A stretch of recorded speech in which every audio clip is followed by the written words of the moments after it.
Hello, all you lovebirds out there. Me and Rachel McDonald back with you. We continue our month-long loving on the channel with our top 10 romantic comedies. So, as always, me and Rachel have picked our own list. Rachel will start with her number 10. I'll add my number 10. We'll have a bit of a chat, and we'll see how we go. Always interesting to see what sort of crossover we have. And definitely, this is a genre where there's a lot of like tried and trusted classics which people tend to go to, and I think you can expect a fair amount of those on the list. But I'm sure, knowing our diverse tastes, there'll probably be a few surprises as well. How did you go with this list? Because I have to admit, rom-coms, not really a genre that I love or watch that often. I've got nothing against romance, but I'm usually more of a romantic drama kind of girl. So this one was a little bit hard for me. And what about you? Because we haven't really discussed this genre often. No, it was quite tough. Although I think because there's certain films that I return to, and because it's maybe a genre where I haven't seen as many as I would have liked, then that probably made it easier, because it meant I just stuck to some of the classics I've watched over the years. And that's definitely a distinction you mentioned, because some of the films I wanted to include but didn't include, I think I just decided because maybe they fell more into like the romantic drama category. Yeah. It's obviously a fine line, and there's certain films where there is a sort of a humour to it, but maybe it's not quite the sort of humour that makes it a romantic comedy, or maybe I just didn't think they were funny enough to be considered a rom-com. Half and half. It's half a comedy, half a romance. So. Yeah, no, I hear you. And I do find as well with the rom-com genre, there are a lot of tropes that do tend to get repeated. So it does get a little bit repetitive, I find, especially when they're churned out in like big volumes. And when you go for ones that are made earlier, like in the 90s and 80s, you unfortunately do come across a lot of problematic stuff. The rom-com genre is very stalkery, which we can definitely discuss as we go through this list. So I've found that my list is more rom-coms that are a little bit kind of softer almost. They're rom-coms that are less about like the will they or won't they, and they're more kind of like slice of life / rom-coms that I've gone for on my list. Number 10 is a movie that I have mentioned to you before, only recently, and that is the wonderful movie My Big Fat Greek Wedding, which came out in the early 2000s. So this was based on Nia Vidalos's one-woman show. She had a one-woman comedy show where she would talk about what happened when she got married and all of the stuff that happened when she married an American man and brought him home to her big fat Greek family. And Tom Hanks and Rita Wilson were in the audience one night and decided that this story would make a great movie. So this movie is definitely a romantic comedy, because she meets her love interest, who's played by the wonderful John Corbett, and they have the story of their romance. But a lot of the movie is more about her trying to get her fiance to like acclimate to her crazy big family. Now, being an ethnic minority in a Western country can sometimes be trying.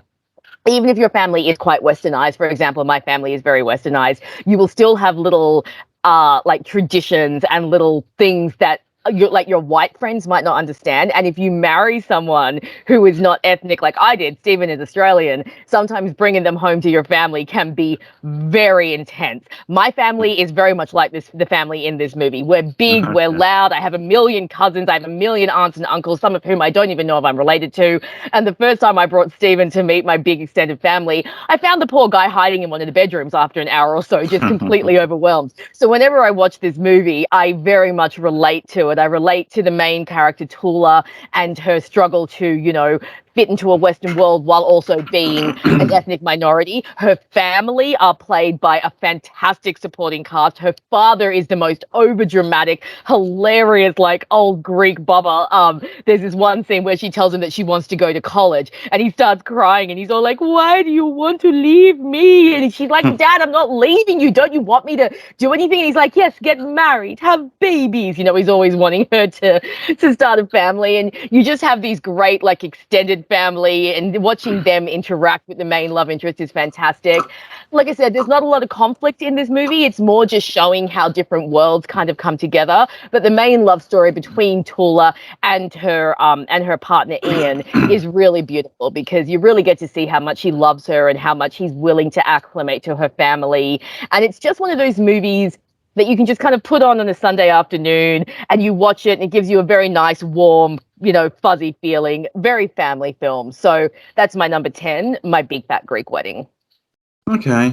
Yeah, it's one I haven't seen yet, but I did hear good things about it. And some of the things you talked about, it is something like I think that appeals to me about a good rom-com when it works is it being quite relatable and grounded in that way. You can definitely have like fantastical moments or like absurdist moments, but it's good to sort of ground it in some sort of reality and make it relatable to different audiences, obviously not just the typical. And I know there's a sequel as well. Have you seen the sequel? I haven't, but I really do need to check it out at some point. Yeah, so that's about her daughter, and then her daughter struggling with her Greek identity. So yeah, I will check that out at one point. Right, so my number 10 is a film we're going to be reviewing this month, and that is While You Were Sleeping with Sandra Bullock. So I probably won't say that much because we are doing a review, but this is, I think, a very old-fashioned film, and what I mean by that is I think Sandra Bullock is one of these actresses who is a throwback to the classic screwball rom-com type leads from like the 40s, 50s, that sort of era. Yes. And that's probably why sometimes she gets dismissed as being not that good, like particularly when it comes to the rom-com. Yes. She's probably reached a point now where she's done enough different genres and kind of films where I think there is a little bit more respect. But certainly for a while, it was very much she is the rom-com actress. And unless you were like really into those films, you probably didn't think that much of her. But yeah. So I think that's one of the reasons. I think it's sort of thing where if she was acting in like the 1930s, 40s, you probably wouldn't have that snobbery about her. But I think While You Were Sleeping, it does feel like one of those very weird, quirky, like oddball screwballs from the era I just described. Yeah. The plot is like just insane. She works at a toll booth on a train station. The guy who she has a crush on, played by Peter Gallagher, he is almost killed by a train, or he falls onto the track. She saves him. He ends up in a coma, and through a series of things, his family who come to visit him believe that she is his fiance, and she tries to back out of it, but she just gets in deeper, so it becomes a running lie. And over the course of the film, she slowly falls in love with his brother, played by Bill Pillman, who it turns out is more her kind in a way. But so it has that really like insane, wacky premise. It's definitely not a typical rom-com premise. No. So that's kind of what I like about it, and that's why it's quite an old-fashioned film, I think. And it definitely has a lot of winking and nodding. You know, it's not just because with some of Sandra Bullock's like rom-coms, you can say they are a little bit more cheesy and maybe on the not so great side. But with this, I think it is having fun, and there's definitely jokes and just really smart interactions. A really great cast, like Jack Warden, I think is hilarious in the movie. like just them like mini little scenes where he's the one he's the only one in the family who knows for a while. And like he's just like he wants to tell them, but then he keeps chickening out as well. Like there's a scene where she thinks he's going to tell them, and I love the scene where he like chickens off, like goes to the bathroom. He's like, "I'm right behind you." Behind you. Then they go opposite ways. Yeah. And then just stuff where he's trying to tell them and but can't. Warm film. It's a very charming film, but Sandra Bullock and the other actors as well. It's a really strong cast, but they really hold it all together. Yeah. But if it's not for her lead, how like likable and grounded she is, how quirky she is, and how she makes it feel like she is this regular like working class girl, even though it's stunning Sandra Bullock, you know. It's kind of this thing. It's a real skill to do that when you do look like so glamorous in reality, but so it's that makes it classic screwball style character and that kind of movie, and it's got an old-fashioned charm that I really like. So that's While You Were Sleeping.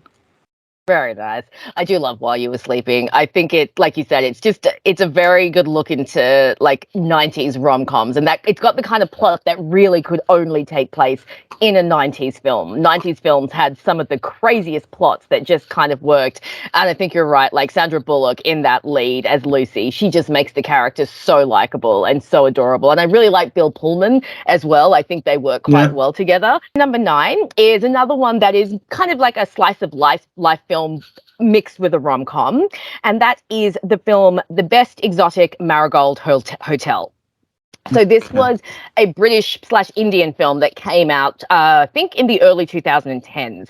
And it is about a bunch of senior citizens who all, for different reasons, need to retire or need to move. It's got a fantastic cast led by Dame Judi Dench. You have Tom Wilkinson, who we've both talked about so highly before. You've got Bill Nighy. You've got Maggie Smith. You've got Celia Imrie. It's got some really great names. And so all of these people, there's a few different couples. There's a lady who's lost her husband, that's Dame Judi Dench, and they all discovered this hotel in India called the Best Exotic Marigold Hotel, which promises to be this oasis for elderly people who want to retire. Come and stay at this beautiful hotel. Now, it's run by a guy called Sunny, who's played by Dev Patel. He is hilarious. And of course, when all of these oldies turn up at the hotel, they find out that they've kind of been catfished with the hotel. The hotel is falling apart. Sonny has no idea how to run the hotel. He's a complete madman. And then the story kind of follows the little romantic storylines that we get with all of the older people, plus Sonny and his girlfriend. He is supposed to be in an arranged marriage, but he wants a love match because he has a girlfriend. So there's a little bit about, you know, family tradition and family principle versus love. All of the older people have like little connections. It's really cute. Judi Dench and Bill Nighy have a little bit of a connection there. There's a couple of other singles who go out and make new connections. And I kind of like when rom-coms focus on elderly people, you know, because rom-coms so often focus on young people, which I understand, you know. When you're young, that's when you're dating, that's when you're meeting people. But we forget that older people get divorced and lose partners and want love too. So I like a movie that shows, you know, the elderly side of things, that, you know, life doesn't stop at 50 or 60. You can keep going.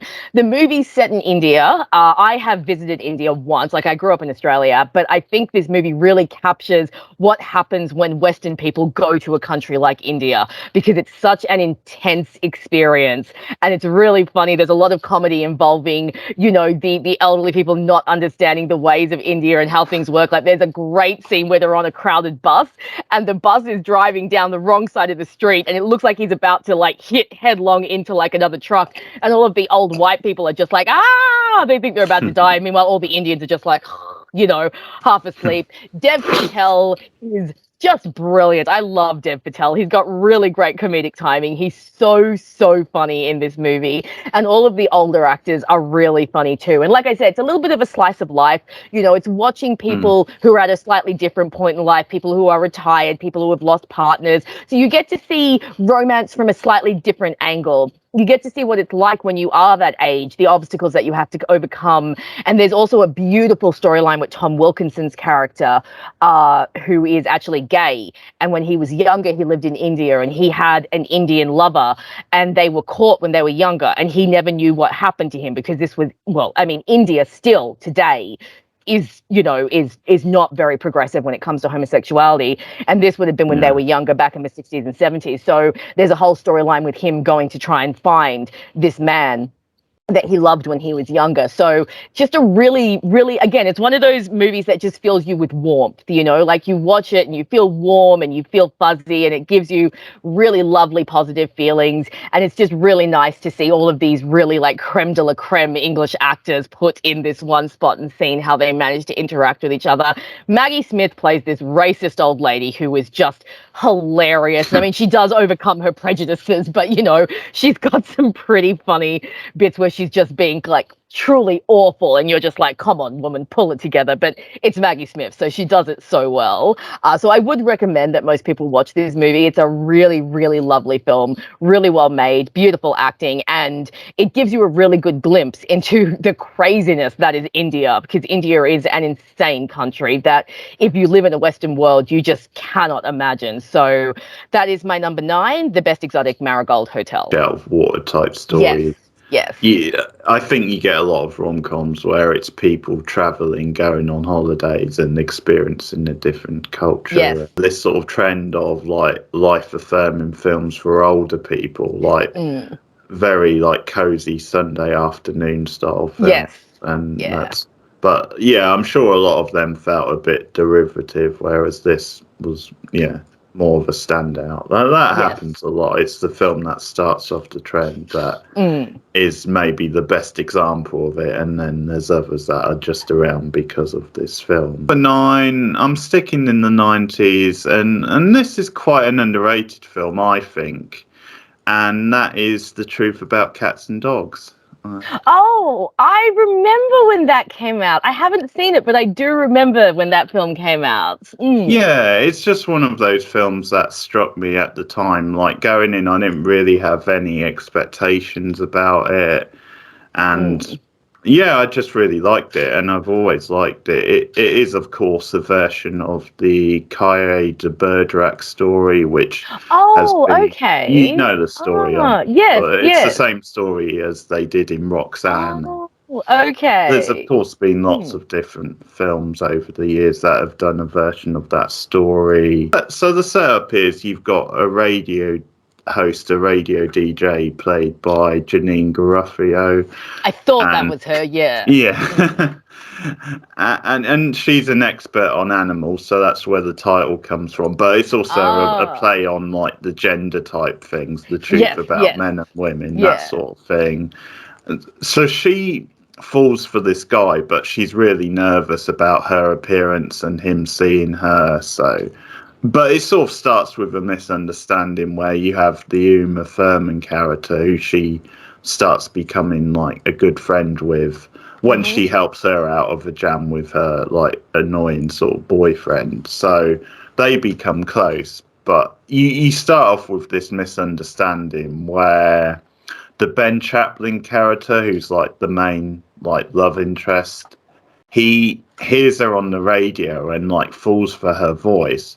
But then because he sees Uma Thurman, he thinks that's the person. And so it's again one of like a comedy of misunderstandings where the more the lie continues and the more there's good intentions to like work around the lie or to eventually come clean, it actually leads to more awkward situations and like embarrassing situations where they have to keep coming up with tricks to keep the lie going. But so it's clearly like playing on that whole riff of the Thurman character is like the ditzy blonde one, but really attractive, and like the Gruffalo character is the more sort of shy, smart one, but doesn't have the striking looks of the Thurman character. But what's really good about the film is then it is a film about female friendship.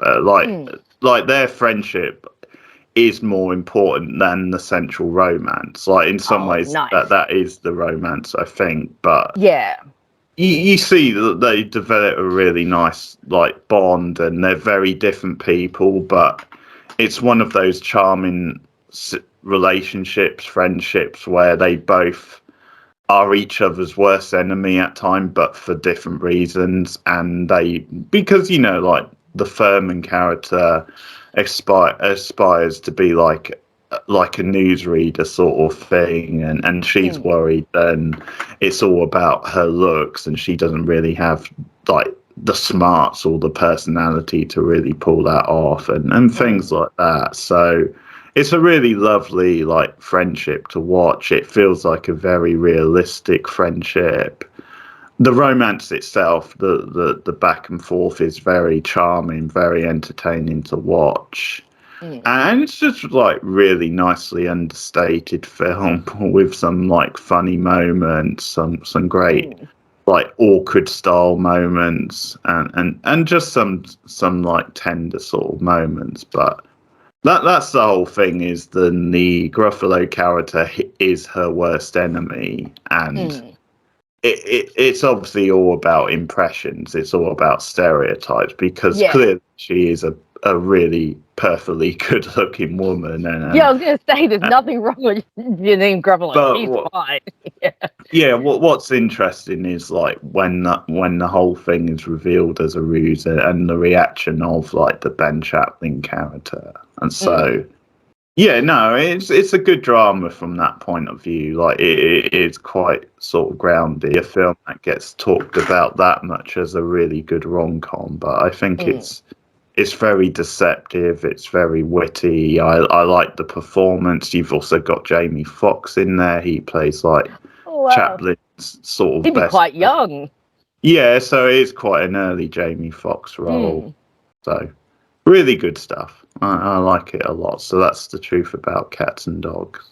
Very cool. Well, yeah, I haven't seen it, but I have definitely heard of it, and I remember when it came out in the 90s. So I'll have to put it on my to-watch list, because I do love a film that focuses on female friendship. That's always good, and it sounds like it's got a good cast as well. So I'll have to check that one out. Yeah, it's good. Cool. So for my number 8, I am also heading to the 90s, but the very, very late 90s, and I'm heading to England, to Notting Hill, to be exact. Okay. So that is my number 8, is Notting Hill. Now, I actually didn't see this movie until about 3 years ago. I watched it on the plane going from Australia to England for the very first time, and I just absolutely fell in love with it. I remember thinking, Hugh Grant and Julia Roberts, is that really going to work? But it does. Like, I mean, this is a fairly well-known movie, but for anyone who doesn't know, Hugh Grant plays a small traveling bookstore owner in Notting Hill, and Julia Roberts plays a very big star. Coincidence, end up meeting and having like a series of meetings and falling in love. And of course, the movie is all about how do you mix like a normal guy's life with a big star's life, and how is their relationship going to work.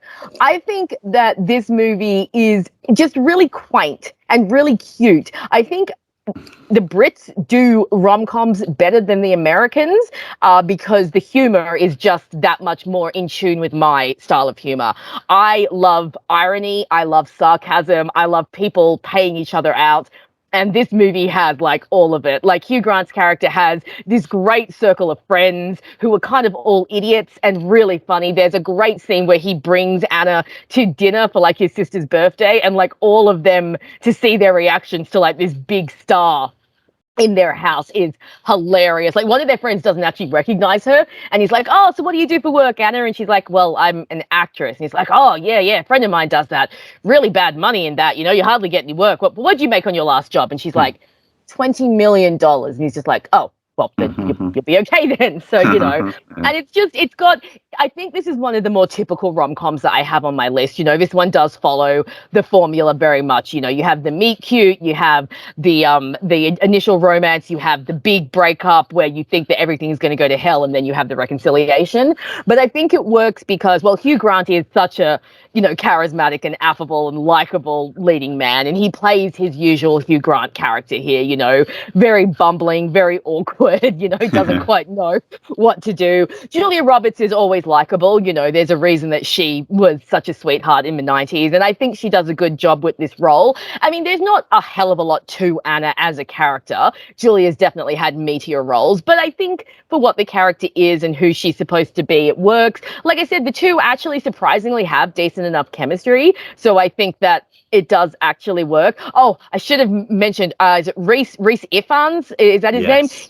He plays Hugh Grant's roommate, and he is easily one of the best things about the film because he's just a complete moron. And every time he comes up on the screen, he says something stupid or annoying, and you just end up laughing. But when I first saw this film, I really liked it. I really liked the humor. I thought it just had a really nice, gentle, very chill feel to it. Hate the theme song. I remember when the theme song was out, it was that stupid Ronan Keating "When You Say Nothing at All" song that I just wanted to break the radio every time it came on.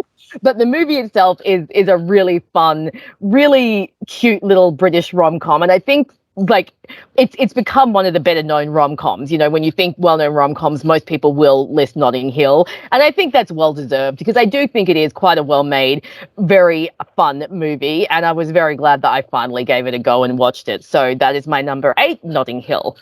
Yeah, Richard Curtis, of course, and there was a bit of a run with Curtis and Grant teaming up, and he seemed to really know how to write for Hugh Grant, but.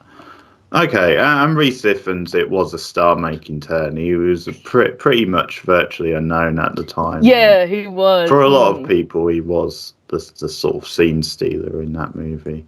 There's a scene where he comes out in a wetsuit for some reason. It's just like, I couldn't find any of my clothes, so I'm just going to wear it. And he's just walking around the apartment in a wetsuit. So, yeah, no, he's good fun in that film. Yeah, I think the first thing I saw him in, he's in this quite small British film called Twin Town, where he plays identical twins, and cool. And that was only a few years early. I think that was maybe mid-90s, but that was sort of a black comedy style thing, maybe a little in the mold of Trainspotting, but okay. Yeah, but I remember that being quite good, but that's the first thing I remember him from. My number 8, I've gone with a Woody Allen film, and it's one of the best Woody Allen film for sure, and that is Hannah and Her Sisters.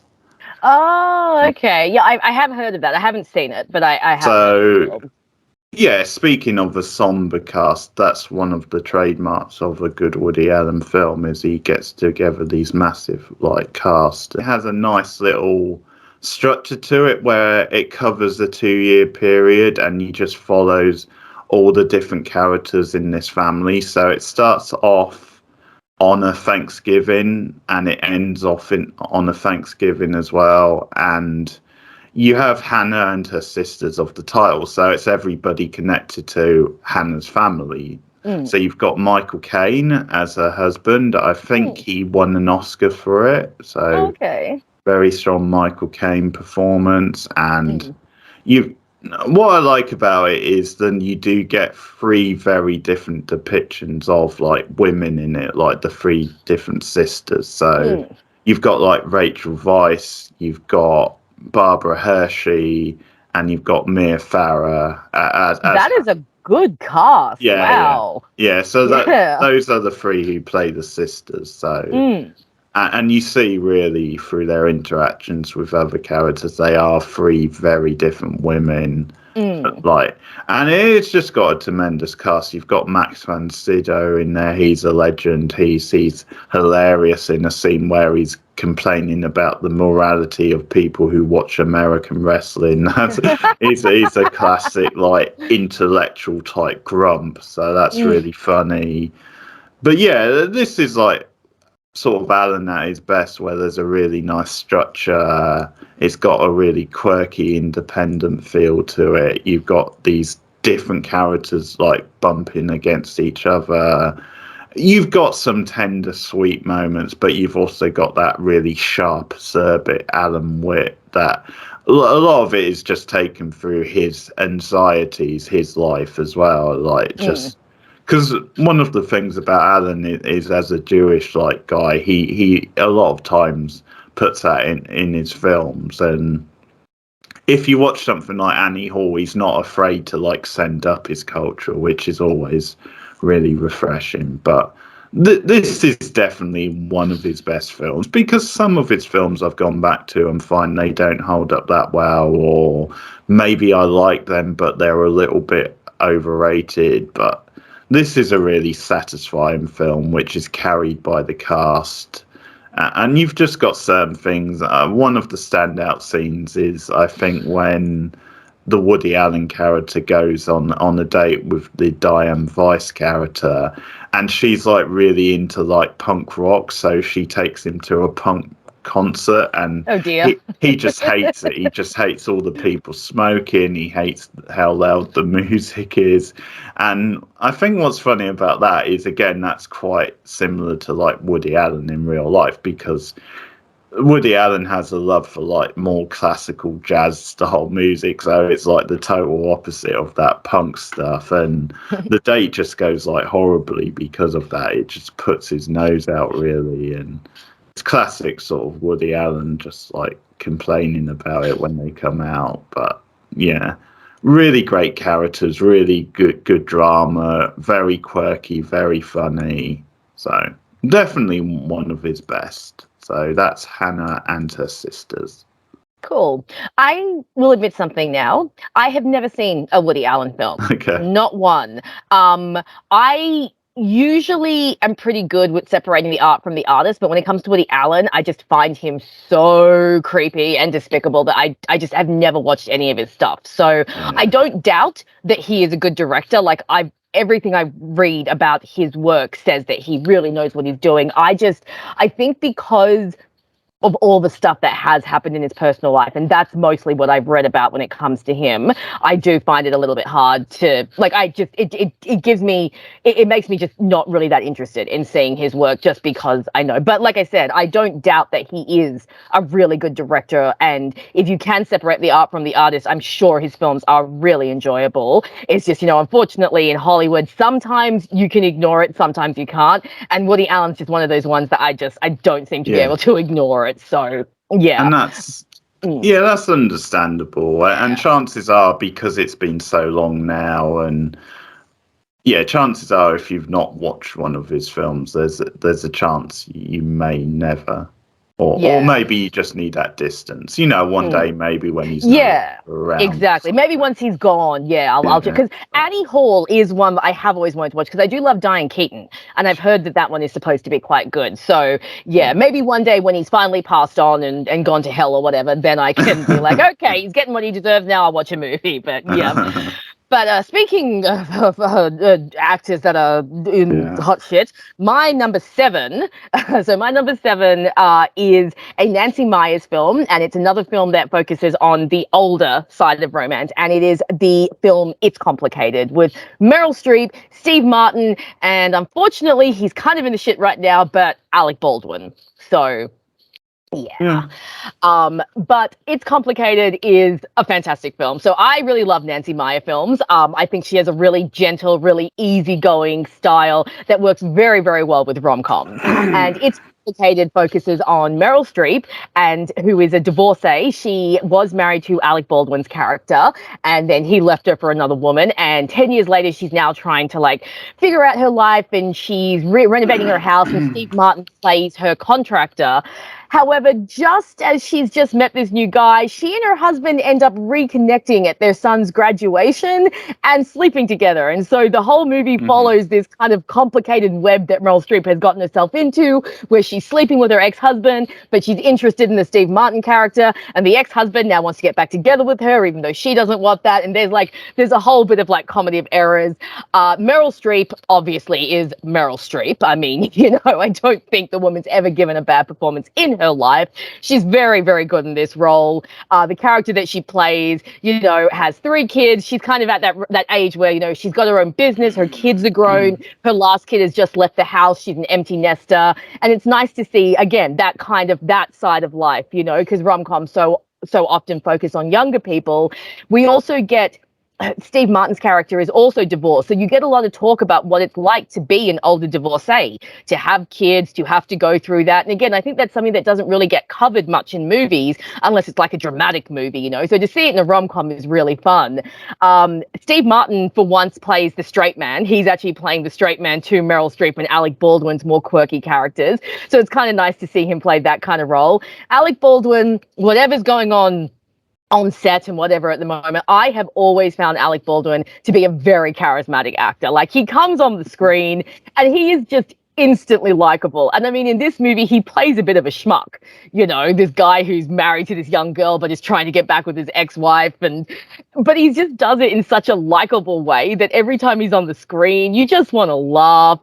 Meryl has really good chemistry with both guys, and I think they work really well. There are some really funny scenes where the adults get to have a lot of fun. For example, there's a scene where Meryl Streep and Steve Martin get high at this party that her kids have thrown, and there's this great scene of like John Krasinski, isn't it? And his character is in the bathroom, but like Steve Martin and Meryl Streep, and they're all toking up. And there's this great moment when Meryl, just high up her ass, just kind of looks in the mirror and she's just like, that what I look like? And I'm like, yeah, that's kind of what it's like to be like that. So it's just a lot of fun. And of course, it's one of those ones where, you know, everything kind of works out in the end. You know, everyone ends up happy. It has that nice, fun, happy ending. But there's a lot of comedy of error in the movie. There's a lot of really fun situations with the three characters, you know, with Meryl trying to work out which one she's supposed to be with. And like I said, it's a Nancy Meyer film, so it's got a really nice score. It looks beautiful. It's filmed really well, and the characters are all really fun. Meryl Streep has these three older women friends of hers that come over, and they all act like gossiping schoolgirls when they're together. And again, it's one of those ones that you just throw on a Sunday afternoon and you watch, and it's just a nice feel-good movie, very chill, very easygoing. And I think it is elevated by the performances. If you had lesser actors in it, it maybe wouldn't be as great. But when you've got Meryl Streep and Alec Baldwin and Steve Martin, it's a good recipe. So that is my number 7. It's Complicated. Okay. Well, it's actually the first one of yours I've seen, because okay. with Notting Hill, I've seen bits of it, but I've never seen it all the way through. But, okay. Yeah, the film's just okay for me. I didn't really love it, but it's not bad. It was decent enough. I'm a big Alec Baldwin fan like you. Yeah. And this is around the time he made his comeback, which was because of 30 Rock, really. 30 Rock, that really elevated him back into the mainstream. But like you said, it's got a very good cast, and it is probably refreshing to see old people get to be a little bit naughty and bad and actually do exciting things. Number 7, so this time I am going for what's considered a classic, and that's Sleepless in Seattle. Nice.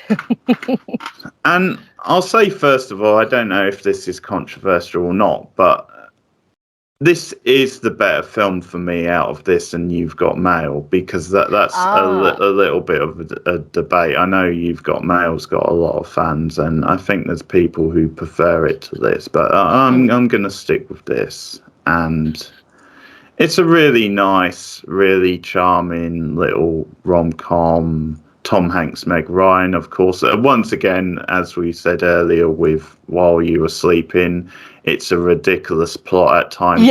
All the different coincidences that's going to have these characters meet up. The fact that at the end she's hanging around there for ages, they don't show up, she's left. And then it's because the kid has left like his backpack behind or something. Yeah. And the stars just align. But it doesn't matter. You go with it. You sucked in. It's a rom-com universe. It sort of plays by its own rules, basically. And it also works because it is a pastiche to An Affair to Remember, which the characters reference throughout the film. So they are like pastiche in the ending to that film, so that's another reason you accept it. And I do like when films pastiche like older films that are classics of the genre and saying this is like a new version of that film. So there's a lot of good humor surrounding that. But outside of that stuff, outside of the fantastical stuff that you're like, oh, come on, this would never happen in a million years, there is some like decent grounded like drama with particularly Tom Hanks and his son. I think that's quite a realistic, like, single father-son relationship, and some of the difficulties of the son. That idea that he doesn't want to see anybody else but his mother with the Tom Hanks character. And just how sad that is. Jonah's a really cute kid, and he's got a nice little pairing with, like, his friend who helps him out when, you know, it comes to, like, tracking down this woman. And obviously Meg Ryan is another actress who has been a bit typecast in, like, rom-coms now, and some of them haven't been great, but this is her at the peak of her powers. She's just got great charisma and energy, great comic timing. Once again, Tom Hanks is the classic everyman. He's really modelled on, like, James Stewart, that sort of tradition of actor, and he is very, very endearing in this movie. And there's a lot of good humour and banter back and forth between him and the son when he's pointing out how many states are in between them and Seattle. And it just feels like a nice, at times grounded movie until you get to, like, the more silly stuff later on. But I think the sort of conversations they have feel very realistic, of conversations that real people have. And as I said, I do latch on quite a bit to the Jonah and the Tom Hanks character, their father-son bond. And because you don't see it that often in movies where it's actually a single father and a son. True, that's normally true, yeah. roles up first, so that's one where it turns things upside down. But you've got a good cast in there, some memorable dialogue, and a really cheesy but very charming ending. Classic sort of movie style ending on like the Empire State Building. So it's one that holds up, I think, pretty well. That's Sleepless in Seattle. Nice. I've only seen Sleepless in Seattle once, several years ago. I remember liking it, but it didn't blow me away. And I think it was one of those ones where I think if you watch it in the 90s, you have a bit more nostalgia. And if you watch it a bit older, it maybe doesn't work as well for you. That being said, I think the leads definitely make the film. You know, again, it's one of those ones where you just have the right leads. And so they make that kind of ridiculous premise work.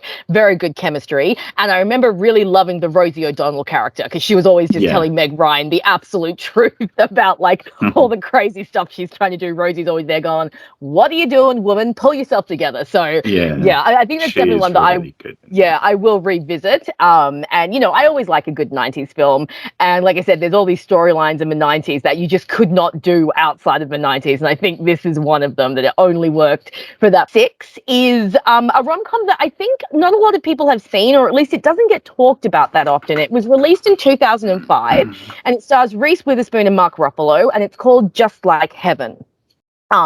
So it's set in San Francisco. Reese Witherspoon plays this doctor who is completely overworked, you know, or never has time for romance, just, you know, go, totally focused on the job. And one night she's being set up on a blind date by her sister, but on the way to the blind date, she gets into a car accident and she ends up in a coma. Meanwhile, while she's in a coma, her family sublet her apartment out, and Mark Ruffalo ends up renting her apartment. And he can see her ghost, or her ghost, so to speak, because she is in a coma. But he can see her, and so she's kind of haunting him in the apartment. And we get this great little sequence where he's, like, trying to, like, exorcise her. So he's got, like, the Ghostbusters over, and he's got, like, you know, this psychic over trying to, like, communicate with her. And meanwhile, she, like, they're all like, "Oh, we can feel the ghost." And she's just standing there like, "Are you kidding me? I really?" And then there's this character played by, okay, I can't remember his name, but he's the guy from Napoleon Dynamite. Oh, yeah, John something, isn't That's the one, yeah. So he is actually a bit of a psychic, and he can actually pick up on what she's saying, and he can pick up her vibes. And you end up finding out that Mark Ruffalo's character is a widower, and that he, you know, has been in seclusion for 5 years. So obviously he and Reese Witherspoon, over the course of the movie, they're trying to figure out what happened to her, how can they, you know, get her out of her coma. They go to the hospital to visit her body, things like that. And there's this great scene where she sends Mark Ruffalo's character to her sister to try and explain that she's still around and she's still here. And he's like, you know, we can still see her, she's still here. And my sister's like, yeah, okay, just wait 1 second. And she leaves, and then she comes back with a knife, and she's like, get the hell out of my house. And he's like, whoa, okay. And of course, it all culminates with them wanting to unplug Reese Witherspoon's character, and Mark Ruffalo has to like kind of save her. And then you end up finding out that the blind date that she was going to that night that she had the coma was with Mark Ruffalo's character. So that's why he can see her. So it's a really kind of different rom-com, obviously because she's a ghost. So you don't have all the usual, like, interacting with their friends. But I think Mark Ruffalo and Reese Witherspoon, they have really good chemistry. There's some really fun stuff right at the beginning before they bond, when he's trying to get her out of the apartment, or he's trying to piss her off. That's right, she's trying to get him out of the apartment, he's trying to watch TV, and she's just lying on his coffee table singing Tomorrow from Annie over and over as loud as she can, and because no one else can hear her, it's only him that she's bothering. So yeah, it's just a really cute film, really easygoing. I'm not sure why it didn't really take off, because it's a really lovely film, and Mark Ruffalo's a great actor, and Reese Witherspoon is another one of those actresses that's just really good when you put her in like rom-coms and you put her in those kind of comedic roles. I think maybe it just got lost. Like I said, it got released around 2005, and I don't hear or see a lot of people talking about it, but everyone I've shown it to has fallen in love with it, because it's just a really, really sweet movie, and the two leads have really good chemistry. So yeah, that's my number 6, Just Like Heaven, with Reese Witherspoon and Mark Ruffalo. Yeah, no, well, I've not seen it, and it's sort of, it never really appealed, just because of some of the stuff I heard about it. But I'll try most things once. Obviously, you've got 2 good leads. Yeah, but I remember, because it's the film she probably did before she won the Oscar for Walk the Line. I think so. Yeah, just before Walk the Line. And so that might be one reason it's been a bit forgotten. But okay, I'll check it out, see what I think. Cool. Okay, so my number 6, and I'm sort of dancing between the 80s and 90s at the moment, so it's back to the 80s, and that is Romancing the Stone. So this is a big sort of childhood favourite of mine. I grew up watching this movie. Kathleen Turner, Michael Douglas, Catherine Turner, and Danny DeVito, great like comedic like entertainment. This really sleazy sort of character which only Danny DeVito can play. He's absolutely hilarious in the movie, and it's basically a pastiche of like those traditional adventure style movies that you had going back decades. So definitely riffing off something like The African Queen, definitely has a feel for like Indiana Jones style adventure, and also classic screwball rom-com where you have these two people who are so opposing. Like, he's a brash sort of arrogant sort of city guy, she's like the opposite. She's an aspiring like romance writer, and there's this clever sort of device where they sort of use her romance, like her writing, as like part of the story. They incorporate it in the story type thing.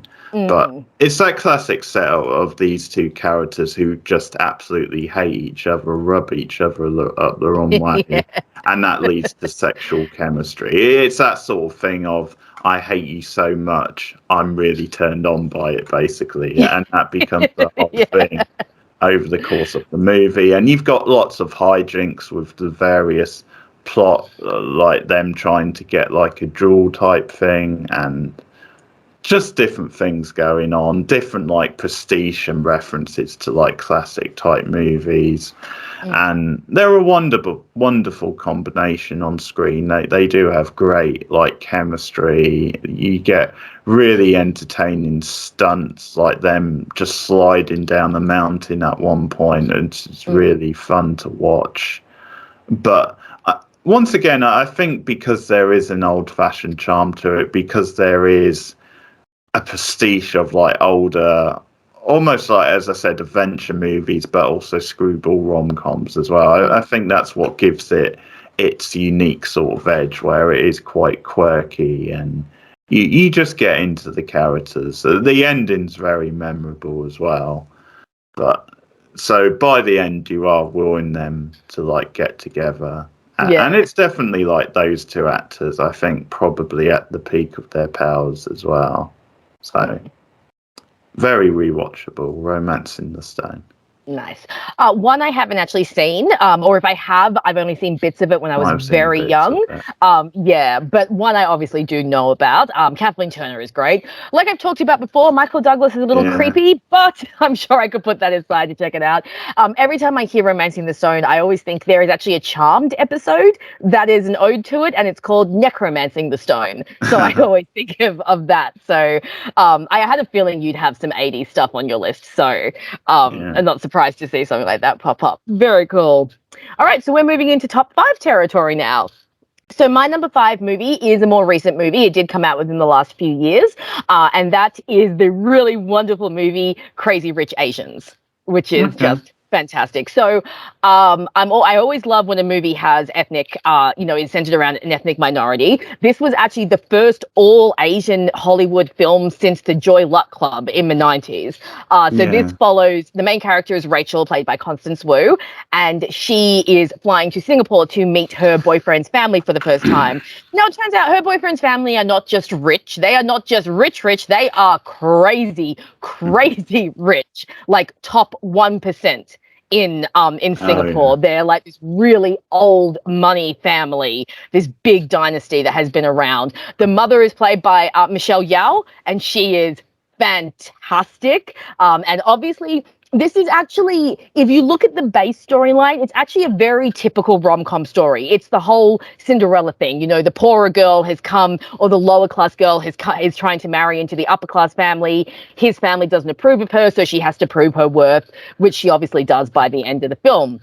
But what I really love about this film is that you really get to see more Asian culture, which I love. I love seeing different cultures on the screen. It's filmed in Singapore, so it's absolutely beautiful. I visited Singapore when I was 16, and it is a gorgeous city. So you get lots of scenery porn, lots of opulence. The supporting cast are fantastic. Rachel has a friend played by Aquafina, and is just brilliant. Trang Peck, I think her name is, or Peck Ling, and she's kind of a new money Asian family, and so she kind of helps Rachel navigate the world of the Crazy Rich Asians. Gemma Chan plays a beautiful character, one of the only nice characters in the movie, and she has a little subplot as well.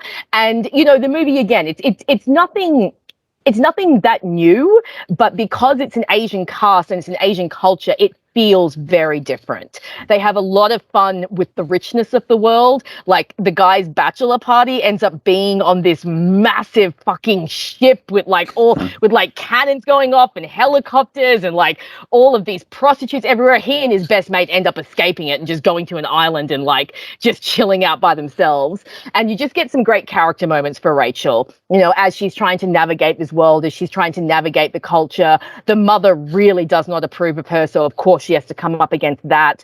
One of the best scenes is like one of the final scenes of the movie, where they play a game of mahjong, and Rachel essentially has the winning hand, but ends up folding to show the mother that like she will walk away from the son because she doesn't want him to lose his family. And so it's just a really powerful scene, and it's done really well. The opulence of the movie is fantastic. It also has this great thing where a lot of the songs are covers of well-known songs, just but played in Mandarin and sung in Mandarin or Cantonese. And so it gives like a really authentic feel. Just a real spectacle. And like I said, I always do love an ethnic narrative because sometimes I can find things in there that are quite relatable.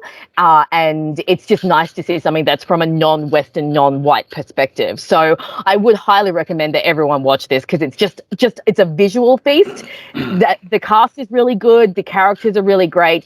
And from what I've heard, it's better than the book. Apparently it plumps up the book a lot and actually gives the characters better characterization and more in-depth arcs. So that's my number 5, Crazy Rich Asians.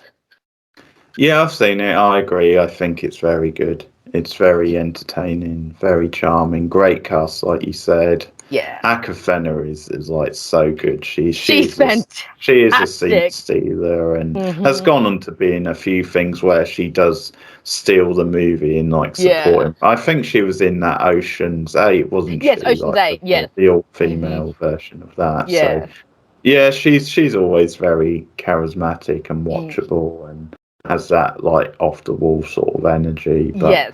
no, yeah, it's really well cast. I think the lead is very good, very likable, girl next door type, but Yeah. very spectacular as well. I think it's Yes. got a great style to it, and people who like really classic musicals, I think, would like it as well, because it definitely has that grand sort of feel to it. So. Yeah, no, I was a big fan. I sort of went along maybe not expecting that much, and I was like truly sort of swept up in it. So Yeah. I think it's very good. And like you said, it's definitely not enough Asian representation in Hollywood. So it's definitely a big movie because of that. So yeah. Okay, my number 5, I guess it's borderline whether this actually is a rom-com, but I think it definitely counts for me, and that is Groundhog Day. Oh, So, yeah, I would I say would Groundhog say Day. so. I think the relationship is Between him and Annie important to McDowell. the plot and Yes. the way it goes. So, Bill Murray at his very dry, quirky sort of best plays a really grumpy weatherman who relives the same day over and over again. He absolutely hates his job, but once again, it's that loop thing where he relives the same day so many times. He actually becomes. He starts off as a very pessimistic person and actually starts to love life to insane sort of levels at times. And he's got a thing for Dow, but like they just don't get on. They don't seem to have anything in common. So he learns more about her, but he himself learns about the right way to do things, because with hilarious results, he is like taking advantage of her over the course of the movie, because he obviously has the advantage of learning things, and he sort of jots them down or makes notes of them and kind of takes advantage at times. But the key to the movie is then by the end of the film he is being like genuine. He's not just putting on an act type thing. So he's actually doing it for the right reasons by the end of the film. They are really well matched, and it was like at least one of the first big movies to try this gimmick, and it's obviously been done since. But it's a wonderful movie. It's Bill Murray at his best. Once again, I think it's got an old-fashioned like heart to it. I think it's got an old-fashioned kind of structure to it. The way everything sort of plays out. This small town setting as well. Just the fact that it takes something which is very real, like the Groundhog Day holiday, and it just makes it into like a whole movie. You would have thought, how are they going to make this work? And it just works so well. It's very magical. It's very slapstick at time. Obviously, Murray's a great physical performer. Yes, he is. There's even darker scenes, like the scene where he loses the old guy who he's like grown attached to, and like, it's just one of these things where he expects him to survive because he has every single day that he's repeated, and like that's just a bit of a life lesson for him, really. Like when the nurse tells him sometimes they just die, sometimes it's just their time. So you do get one or two like darker moments like that as well, but it's a very human film. It's a very charming film. The central relationship is very endearing as well. And just watching Murray when he was at his best on full form, where he's just given free range to really go for it. And he's just able to play this character where the trick to Murray is, because he's so deadpan and dry, is then in a way his facial expressions don't really change either way, like depending on the character he's playing, like the side of the character. And that's why it sort of works, because you're like, this feels like the same guy. It's just he's like tweaking it a little bit. But it's a timeless movie, I think. It definitely holds up. It's been over 30 years now, and it's still a classic. So that is Groundhog Day. Very nice. Yeah, I mean, Groundhog Day is one of those movies that I don't think it gets old. I haven't seen it in quite a few years, but it is one of those movies that when I watch it, I do always enjoy it. I don't love Bill Murray as a person, but I think as an actor, he's really fun. And I do think his comedic timing is fantastic. I think he and Andy McDowell have really good chemistry, and it wouldn't work if they didn't have really good chemistry, because let's face it, he's a little bit stalkery in the movie. But I mean, a lot of rom-coms have a bit of a stalkery air. But yeah, it's a classic for a reason, and it's remembered for a reason. And I think it'll continue to hold up, and people will continue to fall in love with it. I think, it's that thing of, because he learns that lesson over the course of the movie, and there's even a scene where she catches him in a bit of a lie, and there is that hilarious scene where you see her repeatedly slapping him. So see, so he gets his comeuppance. So because he learns the lesson and is better at the end. I think that's why you go along with it, sort of. Definitely. But it's, to a certain extent, it is relatable, because when you are head over heels in love, you do crazy sort of you do crazy stupid things. I mean, that's kind of what this whole genre is built upon, isn't it? So that's true. Four is another slightly more modern film. It came out within the last 10 years, and this film was kind of called the Scream of rom-coms, because it kind of takes on rom-com tropes and makes fun of them, and that is the film Friends with Benefits, starring Mila Kunis and Justin Timberlake, which oddly worked. Apparently his acting chops are okay. So there were two films that came out around this time that were very similar in premise. There was this one, Friends with Benefits, and there was No Strings Attached. Now, I didn't like No Strings Attached, but I really liked this one, because I felt that Friends with Benefits, first of all, Mila Kunis and Justin Timberlake had surprisingly good chemistry. I was very surprised. Again, Justin Timberlake, not what you'd expect, but he's actually not too bad. The script for this film does get a little bit clunky in a few places. There are a few lines where it's like, okay, you're trying a little too hard. But for the most part, it is a really fun film. So Justin Timberlake plays this guy who lived in LA and has been headhunted by Mila Kunis's character to come and work for GQ magazine in New York. He has a hilarious colleague played by Woody Harrelson, who is absolutely brilliant. He's gay, and the first thing he does is he tells Justin Timberlake, he's like, I'd love to take you out and troll for cock. And Justin's like, no, I'm straight. And Woody's like, oh, I just assumed, because so pretty and everything. That's cool. More for me. And he's a fantastic character. And then they become really good friends. And then, of course, they get drunk one night and they decide that they should become friends with benefits. And what I really like about this movie is the focus is actually on their friendship. So yes, they obviously do start to develop romantic feelings, but the movie always focuses on them as friends first and as lovers second. And when they have their big falling out in the middle of the movie, because obviously, you always have to have the falling out scene, it's actually more about the fact that he overhears him dissing her, and she's like, a friend would never do that. And she actually seems more hurt that her friend has been speaking badly of her than any kind of sex thing. So it's really nice to have a movie that focuses more on the friendship, and you feel more for their friendship than you do for their romance. Now, obviously, they do fall in love, and we do get some, fun comedy of error scenes, and we do get some fun scenes where they try to date other people, and a lot of really fun kind of mocking scenes, sending up romantic tropes. And then there are some fun supporting characters. You've got Woody Harrelson's character. What is her name? She was from Two Guys in a Pizza Place. No, not Two Guys in a Pizza Place. Oh, anyway, she's an actress from the 90s. Jenna something or the other. I think if you saw, she plays. That sitcom looks terrible, by the way. I've never which one? Is it the one with the two waitresses? Oh, Two Broke Girls? No, not that one. Oh, it's not that one. No, it's all right. It's a good attempt. But yeah, she plays Justin Timberlake's older sister, and you find out that his dad actually has Alzheimer's, is slowly succumbing to Alzheimer's. So you have a bit of a more serious plot there. And it's just, I think the two characters are really fun. Both of them have their own emotional issues that they kind of discuss and talk about and joke about as well. Some of the sex scenes are actually really funny. They kind of make a joke out of some of them. There's one point where he's going down on her and she starts screaming. He's like, oh my God, are you okay? And she's like, yes, don't stop. And he's like, yeah, but when women start screaming, that can be misconstrued. I don't want to take anything wrong. And she's like, keep going.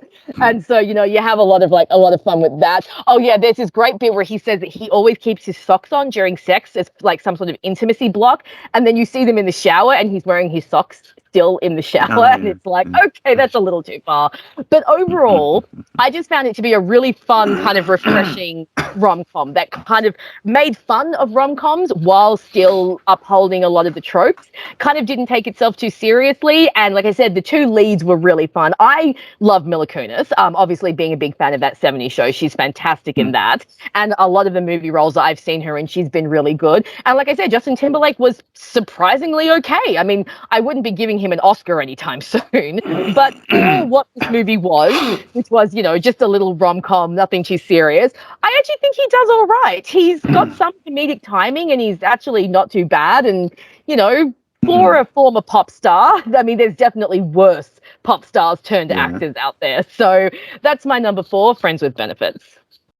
Yeah, so that is funny because I'd heard, in a way, the opposite. I'd heard than the other movie you mentioned, No String, was the better movie. I guess it's down to taste. It's one of those things. It's like the leads in that movie, that they definitely the better leads, you would have said. I mean, I think I agree with you. I think Mila Kunis is fine. Timberlake, maybe not.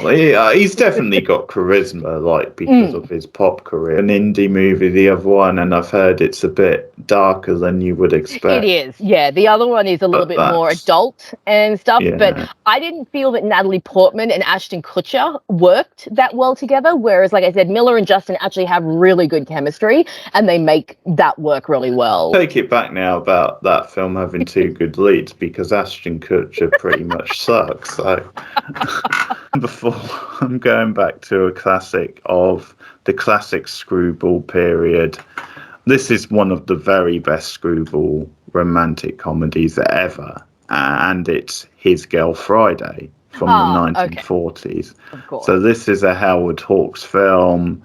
You've got the classic combination of Cary Grant and you've got Rosaline Russell.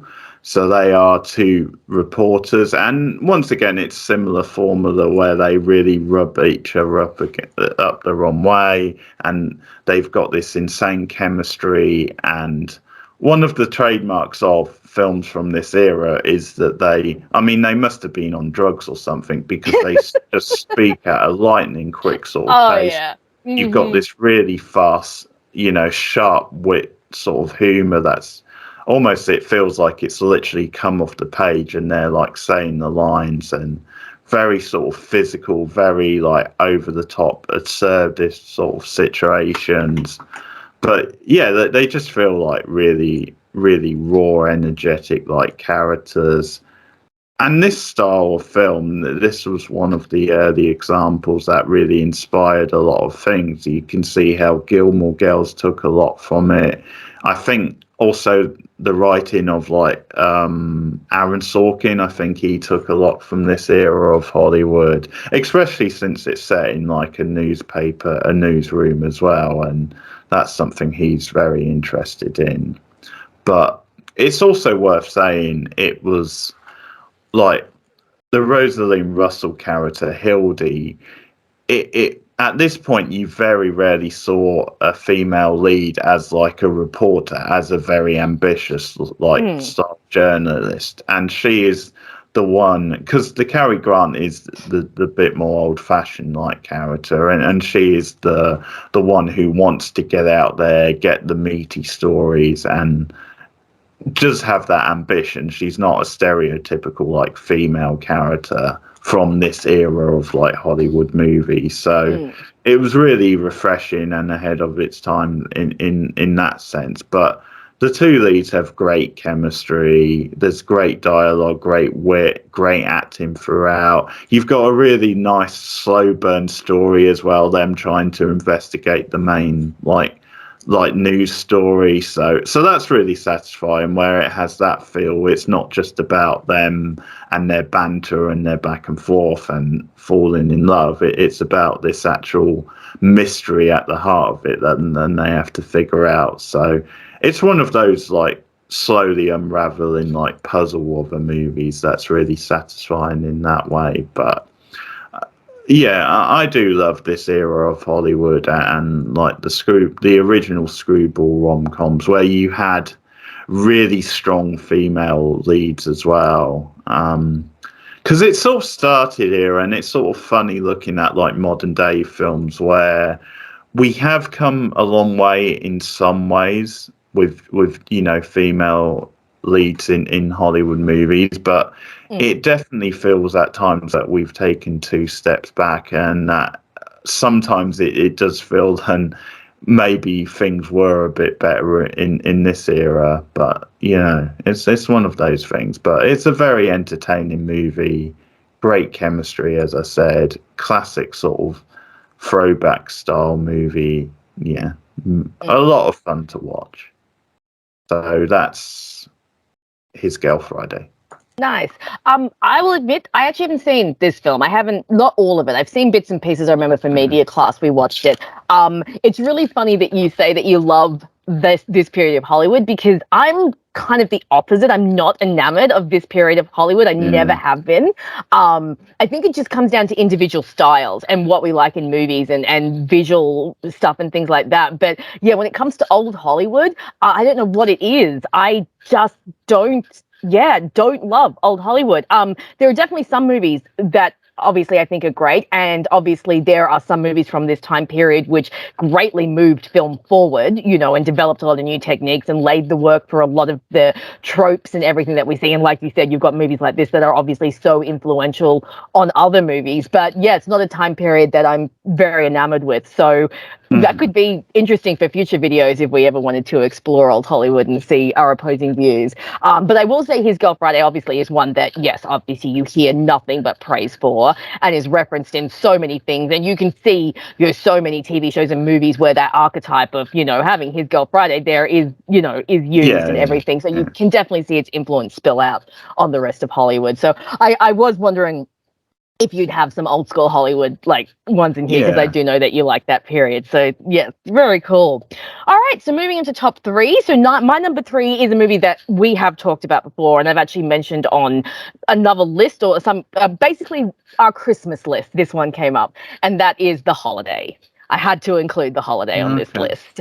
Again, another Nancy Meyers film. I love the cast of this one. Kate Winslet, Jack Black, Jude Law, and Cameron Diaz is okay. I talked about this when we talked about it in the Christmas movie. She's probably has the least favorite storyline, but I won't talk too much about it because we did go into this in our Christmas video. But this is the story of Iris and Amanda, Kate Winslet and Cameron Diaz, one in America, one in England, both single, both miserable, decide to swap houses for the holidays and find love interests on opposite continents.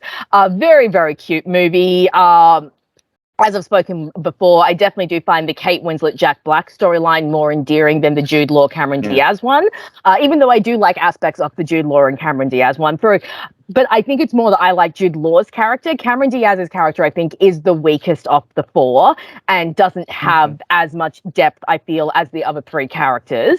Jude Law's character, obviously, when you find out, that he is a widower and, he's only just started to move forward with his life, that is quite sad. And Kate Winslet's character is just adorably endearing and just so cute and, very insecure, and she has to kind of find herself. She has that really gorgeous friendship with her old neighbor, Arthur, who is an old Hollywood writer and tells her story about Hollywood days. And Jack Black's character is just adorable.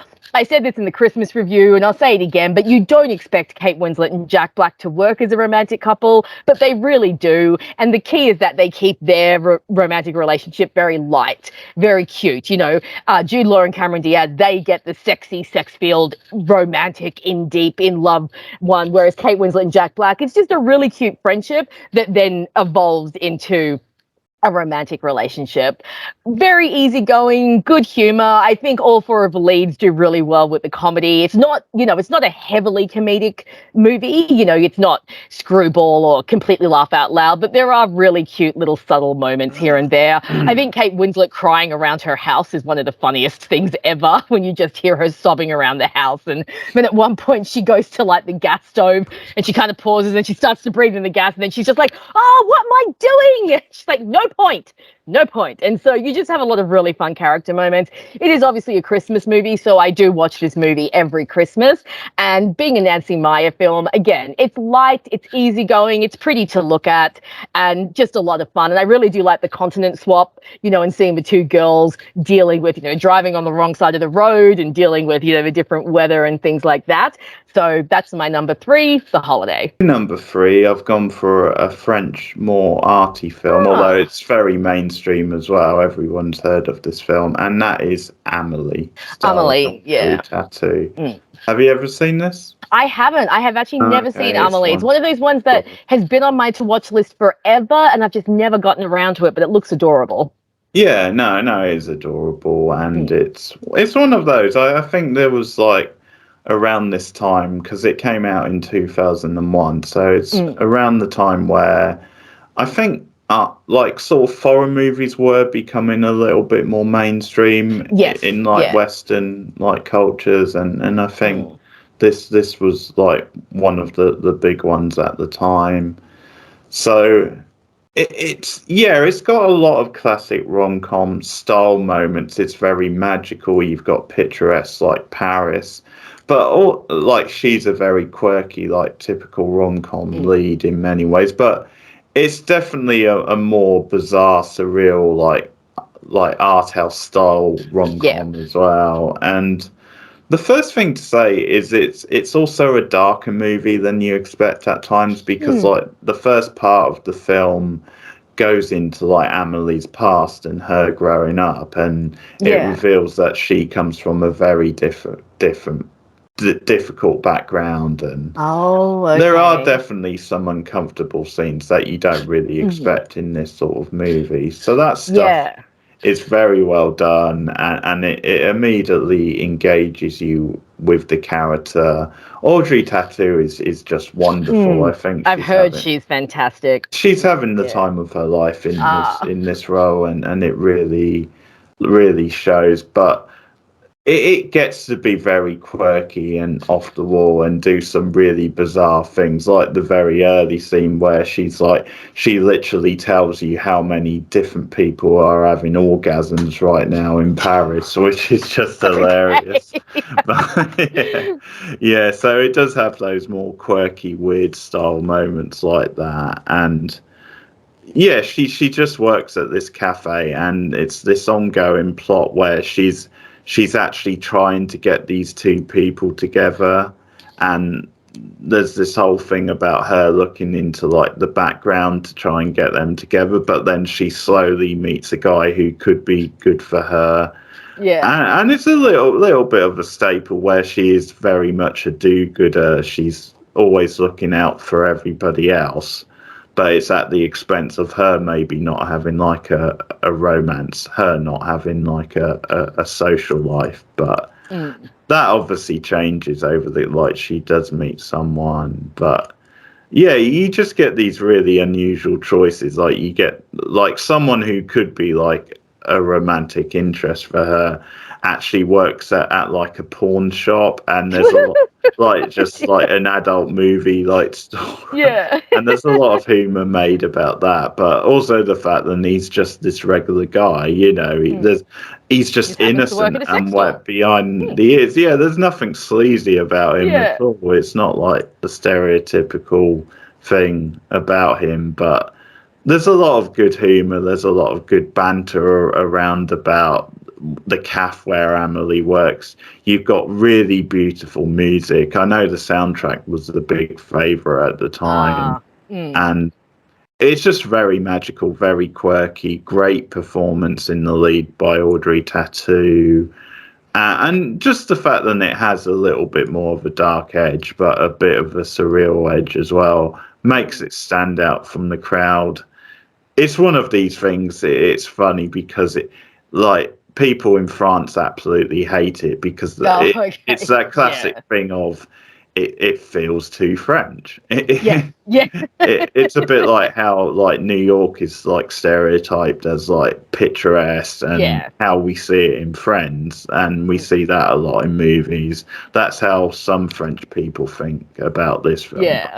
it works because it's meant to be like a fantasy. That they're not really saying it's real life, but it is some of those quirky, wacky touches and some of the darker humor that actually makes it very, very different. That you get a good mix. So it's I rewatched it this month and it definitely holds up. So that's Amelie, my number 3.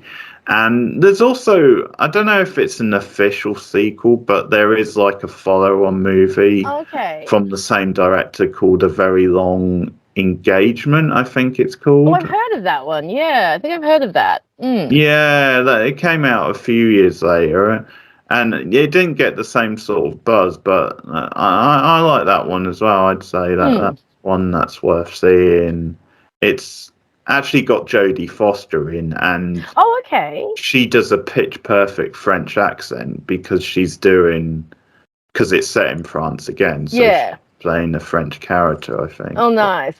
But yeah, no, that's worth watching as well. No, I will definitely have to check out that movie at some point. I mean, I've heard nothing but good things about it, and I do love a movie that's a visual feast, and it does sound like this movie is visually gorgeous. So. Yeah, that's really cool. All right, so top 2. So my number 2 is a movie that we have discussed before. I don't know if I think we have discussed it in movies before. I'm going back to England with the best adaptation of Pride and Prejudice there has ever been, and I will fight anyone for this, and that is Bridget Jones's Diary.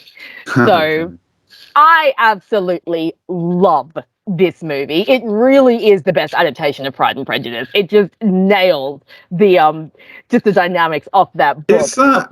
Is that official? Is it actually based on? Yeah. I never knew that for some reason. Yes, the book is based on Pride and Prejudice, and it's so funny that it's got Colin Firth playing playing Darcy because he plays Mr. Darcy in the best-known Pride and Prejudice adaptation. Sure. But yeah, so of course you've got Renee Zellweger in the lead. That I know when she was first cast, a lot of English people were not happy because they're like, why are you getting a Texan to play this character who's so quintessentially British? But she does such a great job. This is easily, I think, her best role in her whole career. She is so good as Bridget.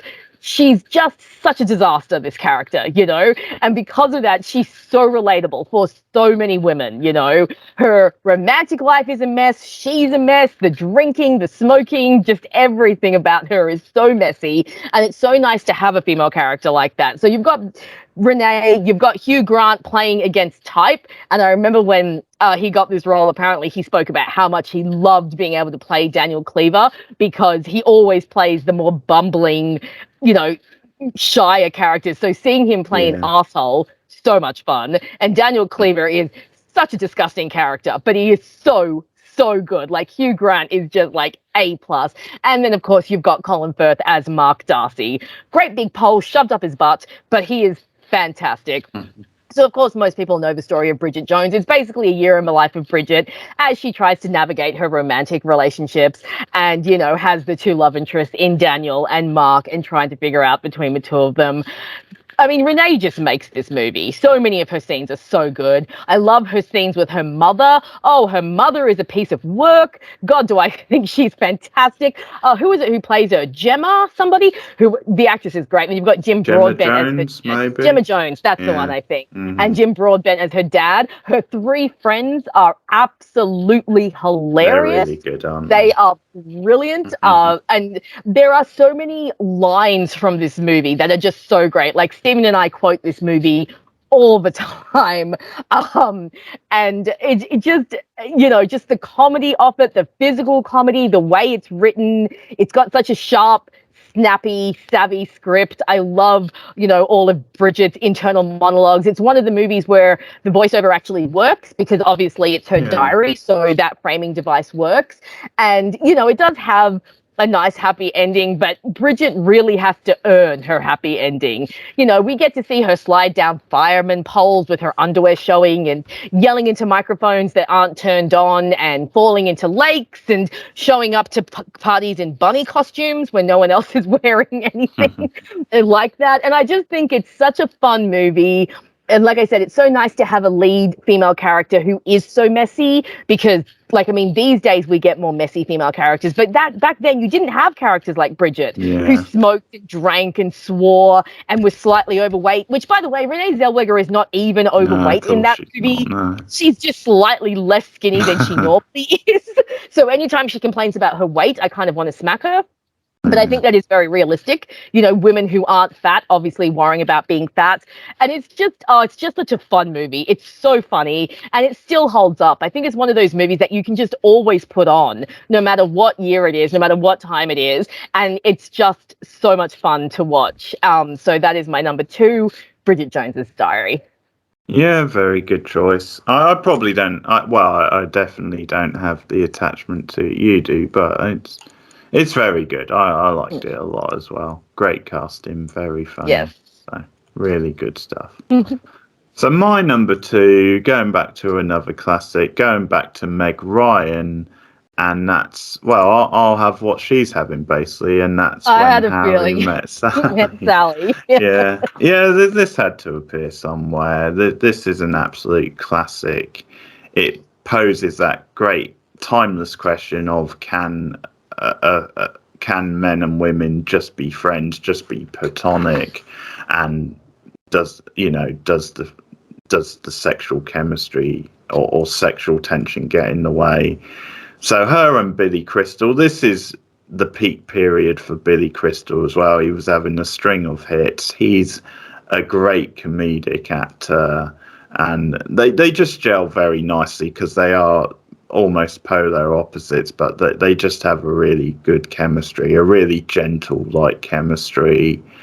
And what I sort of like about the conceit of the film is then what happens with them, because they both have their own relationships that don't really work. The film is set over a course of many years.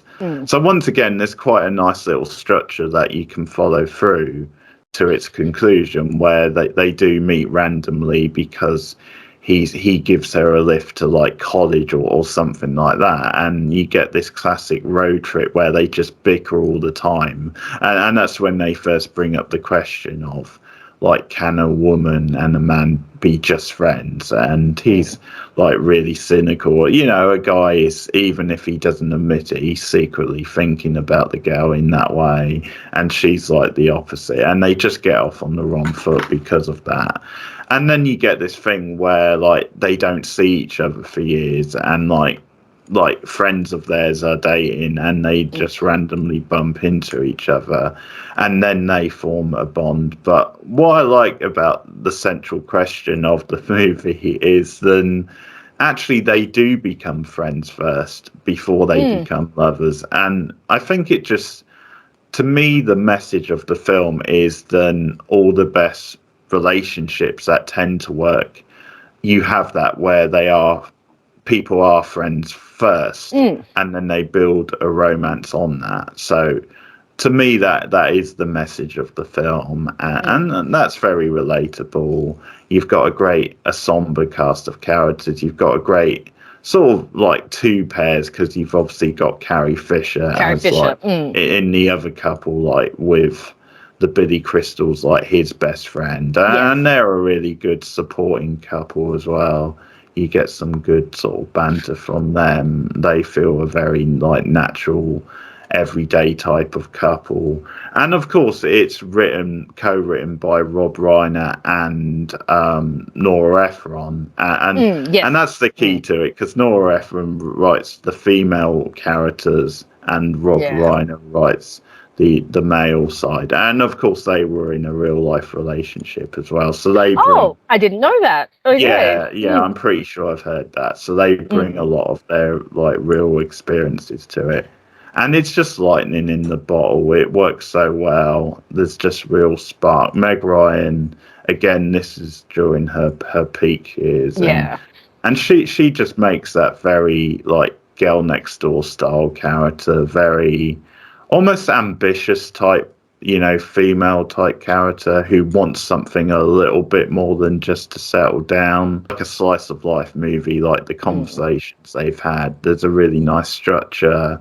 The classic scene everybody knows, the fake orgasm scene, is just wonderful. That's like one of those scenes that you can just rip out and you can just play at any time, and it'll just make people laugh type thing. And Ryan is so good in it, and of course, fun trivia fact that the woman who says I'll have what she's having is Rob Reiner's mother. So yeah, I knew that. You knew that fact, so that's really good.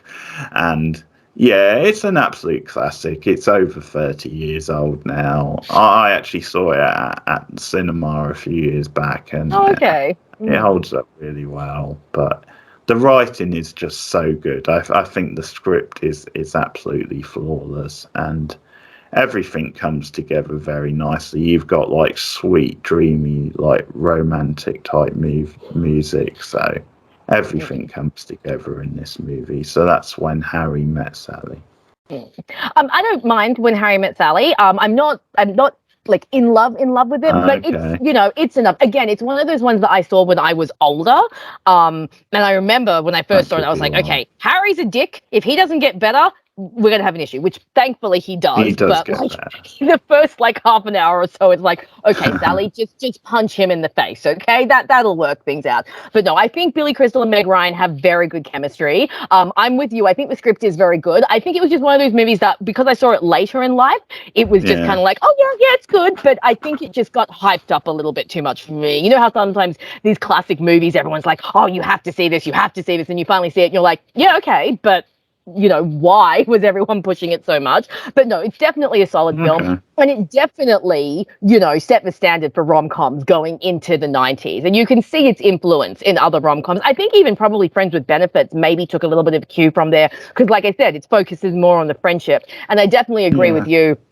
And this works in real life. Obviously, relationships work really well when they are rooted in friendship, because then you've got that base to work on. So, I had a feeling this one was going to be in your list. I'm like, I bet you anything Keith has When Harry Met Sally. He loves the 80s, and I think it'll work. So, yeah.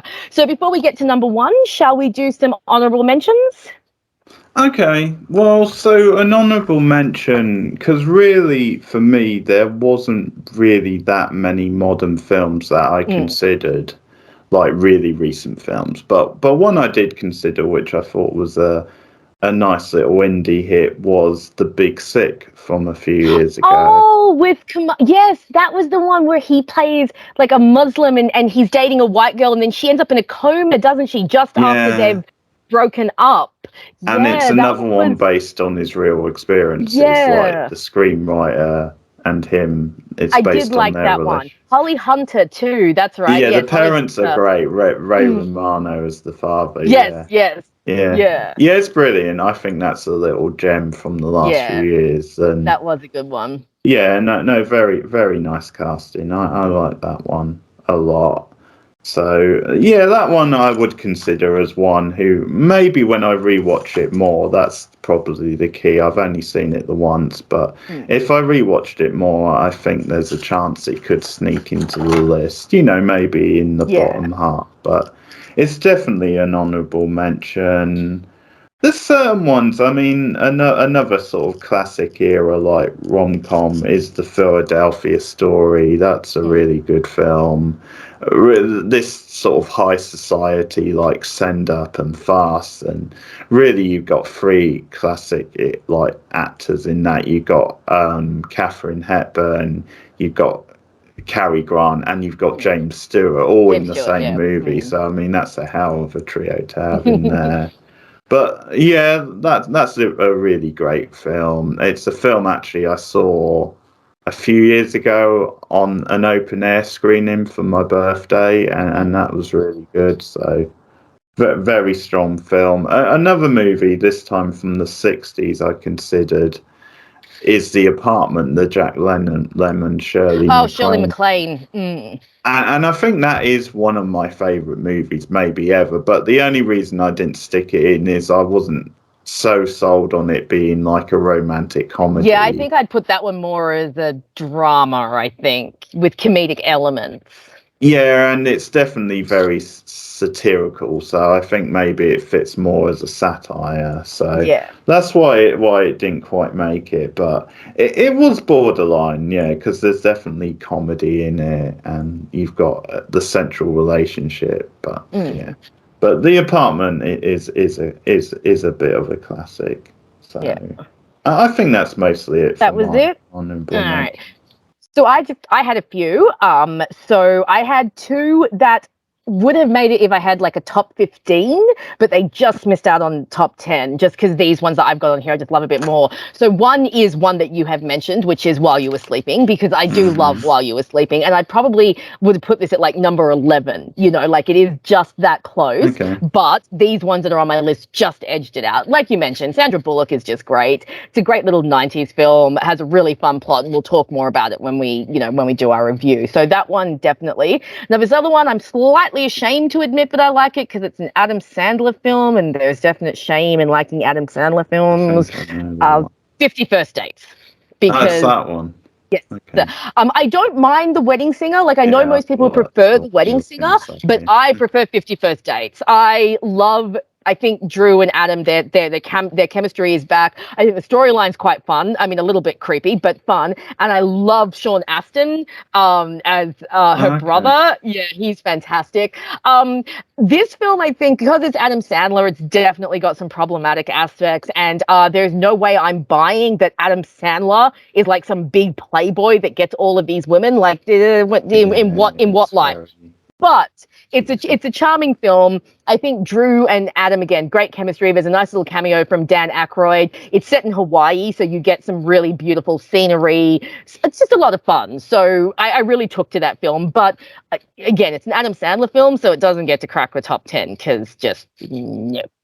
And then there were two movies that I thought, I don't know, they are technically romantic comedies, but I think they're more seen as period comedies because they're both based on Shakespeare plays. So one is A Midsummer Night's Dream that came out in, I think, 1998, has Rupert Everett, Kevin Kline, Michelle Pfeiffer, Sam Rockwell, a whole bunch of names. And I mean, that Midsummer Night's Dream is one of my favorite Shakespeare comedies. So there's a really fun comedy of errors in that one. Stanley Tucci as Puck is just hilarious. And, it's really, that one's really fun. And, there's a bit of a fantasy element to that one with the fairies and the magic and everything. But I have a lot of fun when I watch that. And the other one is Much Ado About Nothing, with Kenneth Branagh and Emma Thompson. And that movie is just hilarious. Like, Beatrice and Benedict are two of the funniest romantic leads in Shakespeare. And this was when Emma and Kenneth were married. So you can see that chemistry coming through. And it's just a really fun,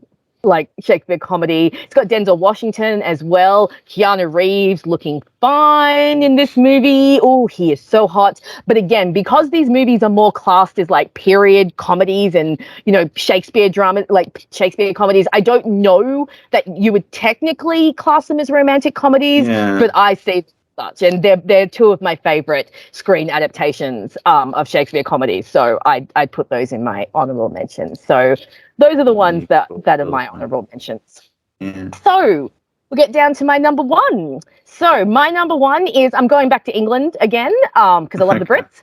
And this one, again, it is technically a romantic comedy, but it's more a bit of a coming of age / slice of life film, and that is About Time. From Richard Curtis. I love this film. Stephen and I first watched this film on our honeymoon, and we really fell in love with it when we saw it the first time. It stars Domhnall Gleeson, who I think is really fantastic in the lead role, and a supporting cast, Rachel McAdams, Bill Nighy is in it. He's fantastic.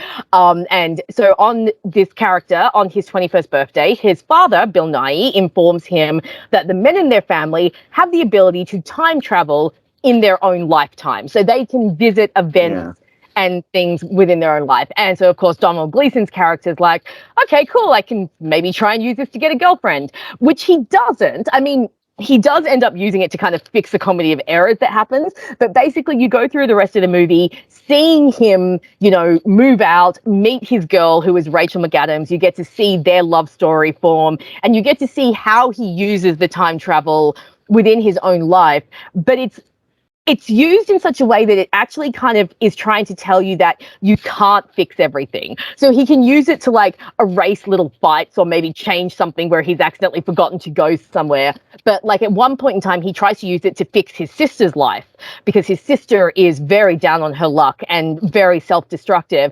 But he finds out that when he does that, he ends up altering the course of his own life. And he realizes that some things should not be fixed with time travel, that they need to sort themselves out on their own. So even though the movie has time travel in it, the time travel is very secondary. It's mostly there as like a tool to show going through life and what happens like when we make certain decisions. I think Domhnall Gleeson is a really charismatic lead. His voiceover is hilarious. He has some really dry lines about like his living situation, and when he first moves in with like this grumpy old fart that used to be friends with his dad. The actor, the name has escaped me, but if you saw him, you'd recognize him. He's from Pirates of the Caribbean and a few other things. Anyway, he is hilarious. He's like this grumpy old fart that's always swearing and always yelling at people. His name's Harry. He's fantastic. Rachel McAdams is really great as the romantic lead. I find her very charismatic. I think that she has that kind of girl next door quality. And I remember finding out that the role almost went to Zoe Deschanel, and I'm so glad it didn't because I am not a fan of hers. So, and again, it's got that kind of sarcastic British humor that I really love. It's got a beautiful score, and it's just a really easygoing, really lovely, like I said, kind of slice of life film. I might be cheating a little bit putting it on here because it may be leaning more towards, you know, a coming of age film than a romance, but it's definitely got romance in it, and I've seen it classed as a rom-com, and I just absolutely love this film. It's just so gentle and so lovely to watch, and the performances are all really good. The two leads have really good chemistry, and it's got some really nice, easygoing humor that I think works for the type of story it's telling. So that is my number one favorite rom-com about time. Okay, yeah, that's a surprise for me. I think you might have mentioned it before, but yeah, I certainly didn't know you had that sort of feeling for it. So, okay, yeah, maybe I need to rewatch it because for me, I'm more lukewarm on it. I went into it expecting to really like it, and the premise is quite a good premise, but. Yeah, it's one of those I just thought was okay. Like, I thought it was solid, but nothing really that special. Like, I didn't really warm to the characters overall as I was hoping. And I think it's part of this Richard Curtis thing where, I think I am getting a little bit tired of everybody being middle class and white in his films. Yeah, fair enough. Yeah. You know, he's obviously a talented writer and has done a lot of good stuff, but... So I'm probably due a rewatch. I might warm to it. Like I do like the leads. I do like the cast a lot in it. But okay, and sort of because you saw it on your honeymoon as well, it has a personal. It does, yeah. Yeah. For one, I'm going all the way back to 1939. So this is another classic screwball rom-com. And it's fitting that I started off with While You Were Sleeping and said that's in some ways feels a bit modelled on the more quirky, wacky ideas of classic screwballs, because this film definitely falls into that, and that is Bringing Up Baby, the Hell Talks I had a feeling you were going to say that one. So this is Catherine Hepburn in this sort of like in the women's picture, and women being given like more gritty sort of meaty style roles and getting to be just as eccentric and out there as men. And Cary Grant, once again, who very much Hugh Grant is considered the modern Cary Grant. That's where like his style comes from in many ways. But yeah, this is such a wacky movie because it turns out the baby of the movie is a leopard, and you've got these two characters who, through coincidences, just get like attached to one another, and it does this great subversion where it reverses everything, where Cary Grant is playing against type in the movie, and he's brilliant because normally he's the more slick, in control style characters. And in this, he's like the total opposite. It's like he's just like dragged into this world. He absolutely despises the Katharine Hepburn character. And she gets to be the more wacky, off the wall style one. She just has this crazy energy to her that in real life you would definitely be irritated in, but because it's a movie, because it's Katharine Hepburn, because she's got this charisma and likability, then you're just endeared by her, and it's just so funny watching the Cary Grant character get more and more frustrated with her. And it's just got a lightness of touch to this movie in the direction and the way scenes play out very organically, where if that was off, if you didn't have the right director, if you didn't have the right leads and the right sort of pacing and writing, then the movie would just maybe feel like too quirky and just a shambles of a movie. But it doesn't. It's sort of an all-time classic. It's got that magic touch to it. It feels very magical. It feels, for what is a mainstream movie, it actually feels very like surreal and quirky at times. But just slapstick humor is like a staple of this era of Hollywood, and there's some great slapstick moments. You know, there's a great scene near the end of the movie where they're on top of this big like structure, and like they're like wrestling about, and the structure's being knocked about all over the place. And yeah, I just love the idea of, like, in the end, it's the energy of the Katharine Hepburn character. It's her, like, just her charisma and her unrelentlessness, which actually wrestles him into submission, the Cary Grant character. And yeah, he's just beaten into submission and beaten into falling in love with her. And that's just like a different way to do it, to have this like meet cute style situation, this most unexpected like romance. And it's absolutely beautiful and hilarious movie, a great casting, great characters, and it's timeless. I can't really pick a fault in this movie, so that's Bringing Up Baby, my number one. I have actually seen Bringing Up Baby years ago. I mean, I didn't mind it, but again, I think it's just I'm not in love with this time period of movies. So it just, yeah. I mean, I remember thinking that it was definitely funny, and Katharine Hepburn is a force to be reckoned with. She's one. Yeah, but yeah, again, it was just kind of one that I was just like, yeah, okay, that was good. Move on.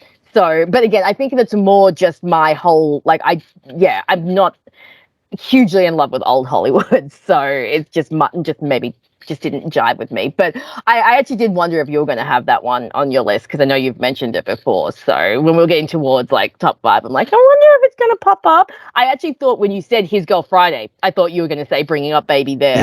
Yeah. So yeah.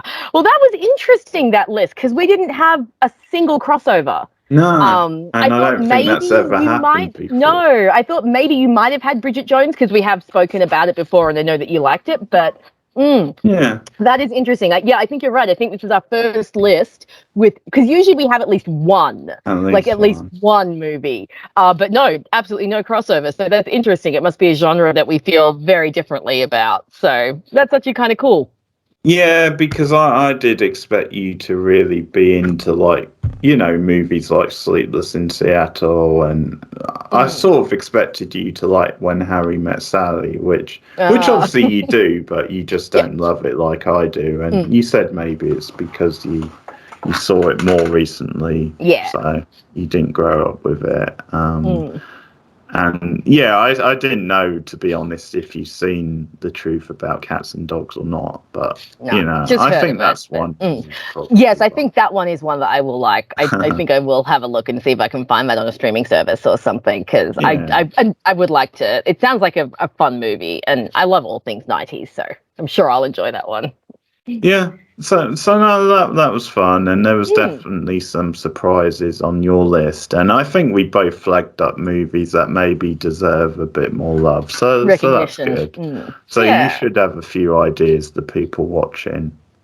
So yeah, let us know your thoughts on our list, but also give us your own list. What are some of your favourite romantic comedies? And I'll definitely rewatch or do some first time watches over the next year, so we could even revisit this list next year, because I think my list could actually be very different, maybe, but we'll see.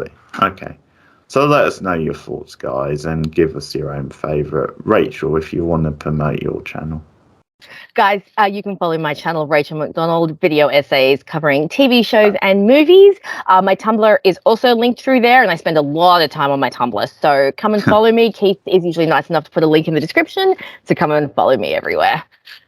Thanks, guys. Take care, and we'll see you again soon. Goodbye.